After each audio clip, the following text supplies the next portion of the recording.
Do'ntech kullari mana shunaqa holatda chiqadi. Pastki qismini ochsanglar, bu yerda mana shunaqa detallari ichida turgan bo'ladi.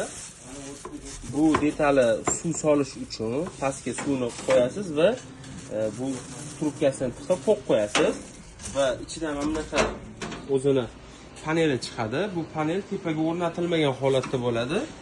Siz mana bu yerda tillari bor. Shu tillarni shu yerga qo'yasiz.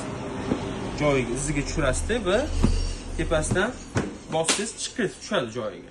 Tushgandan keyin ichida ikkita choynagi bor. Birinchi katta choynagi bu yerga tegi bo'ladi, bu yerga qo'yiladi.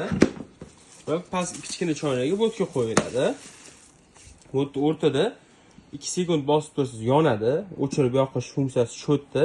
Ishlatmasangiz o'zini o'zi o'chirib qo'yadi. Yosh bolalar o'ynamasligi uchun zashitaga tushadi. Hop, bu yerda muzli suv ichmoqchi bo'lsangiz, buni bossangiz, bu yerdan muzli suv quyib beradi. Bu choyni olib tashlab, bu yerdan quyib olasiz.